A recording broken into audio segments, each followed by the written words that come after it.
Bonjour et bienvenue pour ce nouveau page à page consacré au premier numéro de The World to Come, la mini-série événement de Joey Quesada, Christopher Priest et Richard Isanove.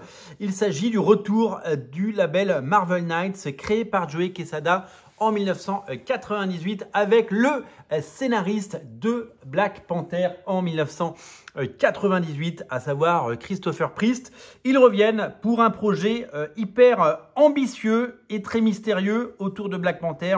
Vous allez le découvrir, c'est une sorte de what if, d'objet non identifié, assez étrange, hors continuité a priori, qui est là aussi pour redéfinir selon les éléments marketing et les arguments matraqués par Marvel, redéfinir l'univers Marvel. C'est présenté sous la forme de comics un peu plus longue d'habitude, à 6 $, avec une DA assez intéressante, un projet ambitieux comme on les aime, avec le retour de Joey Quesada qui n'avait pas dessiné depuis plusieurs années. Il avait fait des couvertures, souvenez-vous, mais je crois que son dernier projet au long cours, c'était Daredevil Phaser ou c'était le Spider-Man One More Day. En tout cas, ça date et ça fait longtemps qu'on ne l'avait pas vu dessiner des planches. Alors, ça fait des années qu'il travaille sur ce récit. Vous le savez, il a quitté ses fonctions de directeur et de patron de chez Marvel, après avoir été éditeur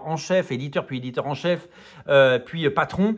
Il a quitté il y a quelques années ses fonctions pour se consacrer à la création et au dessin. Il a 2 projets, celui-là de World to Come et un autre qui devrait sortir chez Dupuis. On n'a pas trop de nouvelles, mais ça devrait peut-être être pour la fin de l'année.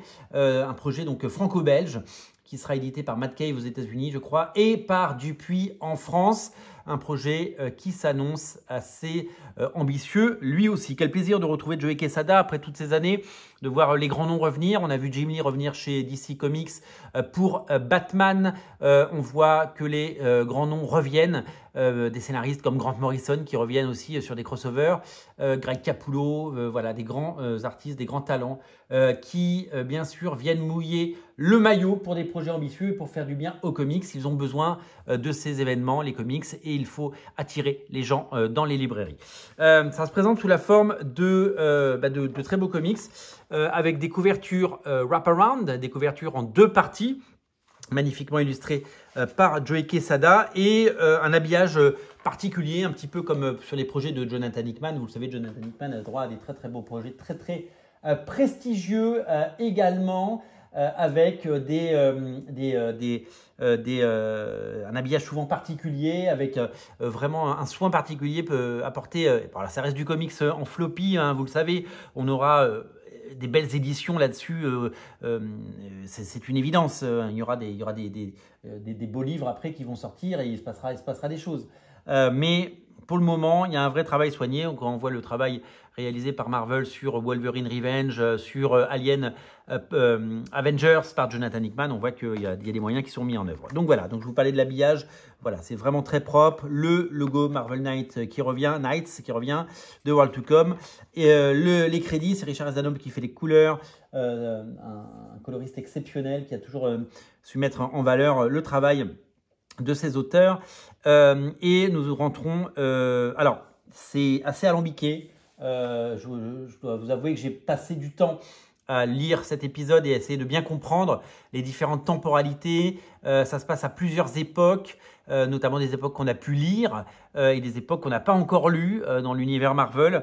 Nous allons suivre le destin de T'Challa, donc là, ça se passe 16 ans après le World to Come, mais le World to Come reste à définir, évidemment, à ce moment-là.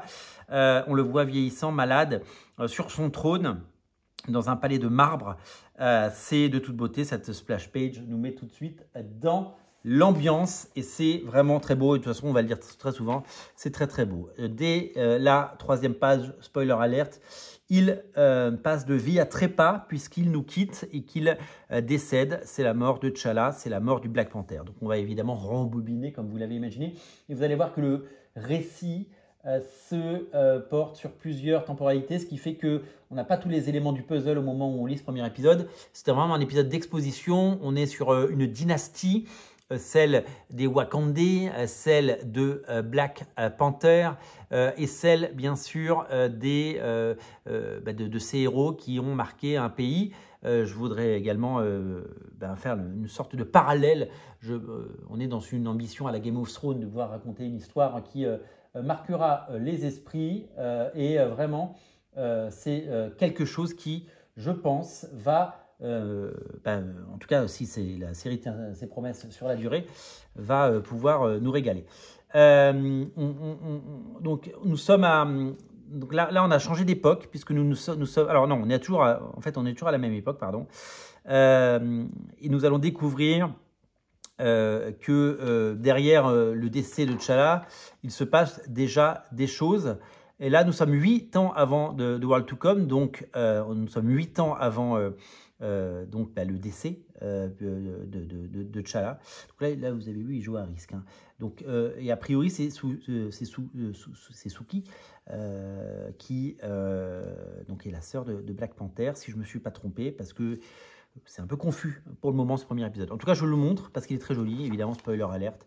Il y a ce fameux combat pour savoir qui sera le Black Panther, comme vous le savez, qu'on a pu voir notamment dans le film au bord de la falaise où les pierres doivent être glissantes. Petite publicité pour Imperial qui est sorti le même jour. Le numéro 1 de Imperial est sorti le même jour.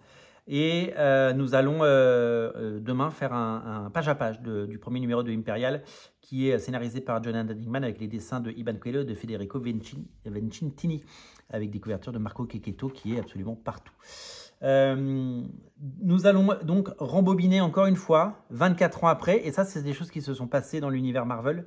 Donc Christopher Priest est vraiment allé chercher dans toutes les périodes et dans toutes les époques avec ce mariage qui à l'époque est arrivé comme un cheveu sur la soupe de T'Challa et de Tornade, de Ororo. Le dessin est somptueux, une nouvelle fois.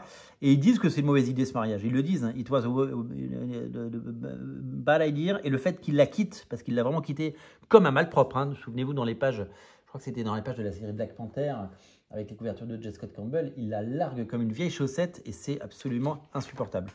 Mais on apprend que Ororo est morte, hein, puisqu'on est dans quelque chose qui n'est pas canonique et qu'il lui a fait construire un temple avec plein de statues, comme vous pouvez voir. Je trouve qu'il y a un côté Essadri Beach dans le dessin et je trouve ça très chouette. C'est vraiment un Joey Quesada au sommet de son art. Là, on est à Paris, on est 26 ans avant The World to Come, vous voyez, donc à chaque fois, on est sur des périodes très très différentes.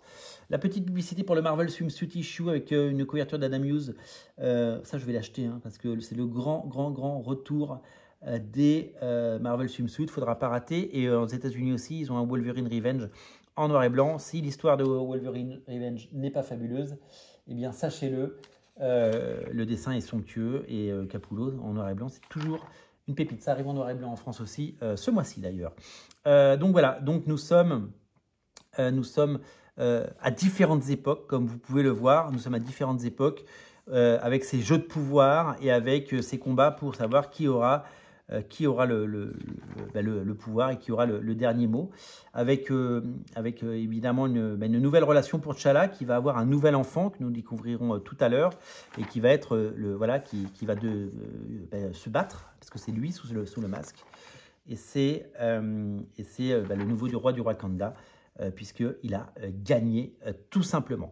Le numéro, en fait, fait peut-être 22 ou 24 pages. Hein. On n'est pas sur quelque chose d'extra, c'est juste vendu plus cher. Ça, c'était le Black Panther de Christopher Priest avec Mark Texeira sous le label Marvel Knights de l'époque, donc en 1998. Et donc, il y a une chronologie qui nous aide un petit peu à nous y retrouver. Je ne vous cache pas que pour le moment, je suis un tout petit peu perdu. Je vais le relire, je vais y passer du temps. Je tenais à vous le montrer, évidemment. Je tenais à ce que ce soit quelque chose qui soit vu, parce que je sais que vous êtes intéressés. Il y a même un glossaire pour les mots en wakandais.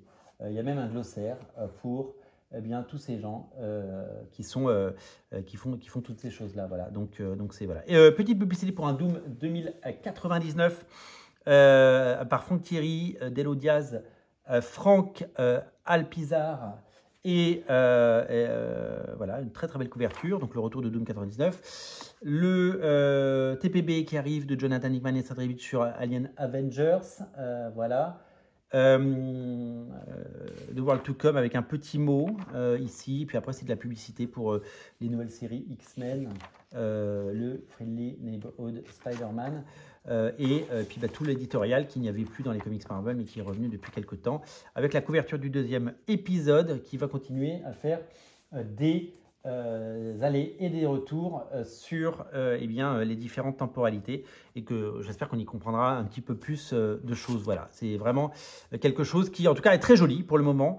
Je n'ai pas d'avis définitif mais c'est pas une critique, c'est un page à page, donc voilà, et il y a le chat qui miaule. Merci à vous d'être aussi nombreux à regarder Radio Comics. Merci pour votre fidélité. Et je vous invite, si ce n'est pas déjà fait, à vous abonner.